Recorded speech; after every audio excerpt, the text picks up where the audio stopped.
Hey everyone, what's going on? It's BradPhusion here, and welcome back to more Space Engineers Eternal Darkness Survival, where in today's episode, we will be converting the top part of my station over to actually be a assembly-only type area, so that'd be kind of cool. So right now, you may have noticed that I have to change all the lighting to be something a little bit differently. Now, I do have to install a few spotlights here and there to make this a little bit bright and put a few more lights around the area. But what I've done, because people are saying that the orange is too orange, or there was just too much orange, so what I've done is I've now turned off all the orange lights other than the runway lights and the lights on the bridge up here, and every other light is now white, which I think looks kind of cool. It's very simplistic, and like I said, I will need to stick more lights down here, so I will do that in a second, including a spotlight to shine down onto the runway. However, I don't want it to be too bright because I still want these lights here to stand out. Anyways, back to my original plan here, because now that we have all the refineries we have down below here, we don't really need all the space up here taken up by the refinery, for example. And so what I'm going to do is I'm going to make a series of assemblers all up here so we can mass produce what we need to produce in large numbers without having to worry about standing around waiting for anything to get done, because we'll have several of them getting done. Now, I'm not too sure how many we'll actually put here, but the first things first is I'm going to have to disassemble everything over here and then move it down into either a container and then grab it out a little bit later on and then rebuild everything up here. Now, the one thing I'm not too sure about is leaving these here. Now, these were only here for the reason of just being able to dock and to unload resources. However, because I've actually disconnected down the bottom, I don't actually think it's necessary anymore for them to be there. I can't actually get in there to show you, but I'm pretty sure they're actually disconnected anyways. So what I'm going to do right now is I'm going to take everything apart and stick everything inside this container here, and then hopefully I'll feed it over to the large one. And then when I'm good to go, I'll then try to set up something to do with the assemblers upstairs. And then hopefully, if we get that done just in time, we'll have enough time to build ourselves a big door over there to block off any enemies from coming in. Anyways, so I'll see you guys in a second.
So there we go, the whole top half of the station has now actually been completely cleared, and what I'm actually thinking of doing is having little connectors sitting on top of these arc furnaces here, where I can actually drop the resources down into the collector, and then the refineries can then grab it from them individually, and then actually start refining, and then they can go up all the way up to the assembler when they're actually needed.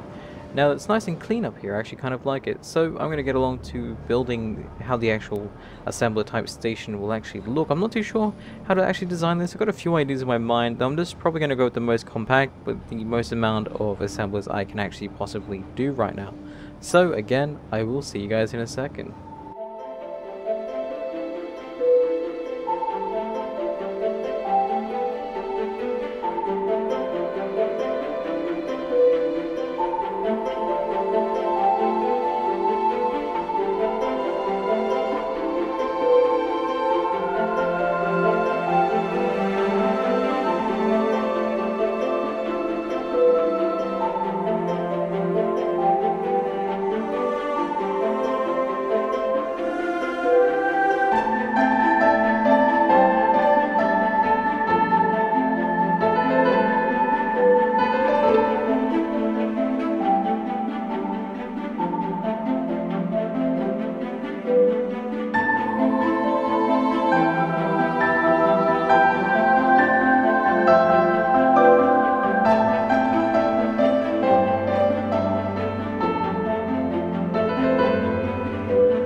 So, here we are, we now have the main part of the assembly station actually complete, so I'm going to be taking the elevator up there to show you guys some of the other changes I decided to add as well, because I realized my base didn't really look like much of a base. It looked kind of like a little bit of a scrapyard someone threw together to, you know, just build and basically make resources, and that was basically my initial intention. However, I figured if I'm going to be here for a while, I'm going to make it look more like a base. So here we have a door and a little bit of a wall.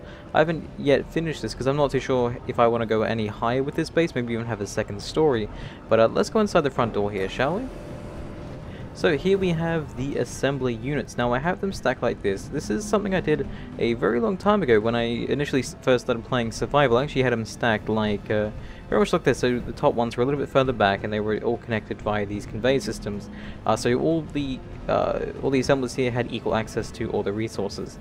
And it's a little bit easier for me to organize to figure out which ones are which. Now these are upside down and that kind of annoys me, so I might flip them over once we actually get the chance to. So let me quickly go over here and get some energy, and we'll also talk a little bit more about the station. So I can't really connect to anyone right now. Actually, can I connect to Kara so I can continue talking? Yes, I can. Okay, sweet. So whilst I'm getting my energy back, let me continue talking about what I was going to say. So you can see that there's no wall here right now, and that's because I'm actually going to be adding a glass window so we can overlook the rest of the station from the actual platform. I thought that would give it a nice look and nice feel as well. I'm still trying to figure out where exactly to stick these conveyors, sorry, not the conveyors, the collectors, because if I stick them right on top of the arc furnaces, they'll be kind of in the way and very close to the wall, and I don't really want any ships to damage the wall when they're actually depositing their resources, so I might actually have some place down here. If I extend the runway out a little bit further, we can actually have a docking station for Timmy or Timmy's friends or any of the other mining drones I might have or use, such as the Firefly and everything. Just have a little collector somewhere down here where they can just continually deposit resources whilst they go focus on other stuff, and then, you know, when they're done I can just move them out of the way. So yeah, definitely down here is where I'm thinking instead of being up here, because again that'll be slightly in the way of the wall. I might cover these up using the slanted armor blocks, and I think I'm done here with the energy. Yes, good. So I was actually thinking of, if I come down here and show you guys, having a little bit of a just a slight curve like this on this layer here and then on this layer here, just to give them a little bit more protection and so it blends in a little bit nicer with the base. But anyway, I think that has to do it for today's little update. I will be expanding my base a little bit more further. Hopefully you guys enjoyed the new lighting. That orange lighting you see right there is simply because of Kara, and I actually haven't boosted the lighting up here yet either, so let me just quickly go do that. So let me go interior light, and if I go down to the later light systems, which should all be very low intensity. Let me see which ones are the later ones. Here we go. So I think it's 81 and up. So if I go 81 and up, let me just increase their radius to 10. There we go, and their intensity up to the normal value of what it should be set to. So this is what the base now looks like with its new lighting and everything else like that. It actually looks kind of homey. I like it. And I'm just taking the elevator down right now, so it goes back down there. But I don't know, it looks very, very, very homey, and I don't know, I kind of enjoy it. So, hopefully you guys enjoy it as well. Let me know what you think about it in the comments down below, and I will continue to work on expanding my base come the next few episodes, if I have the chance to. Thank you guys for watching, and I will see you guys next time. Stay awesome, everyone.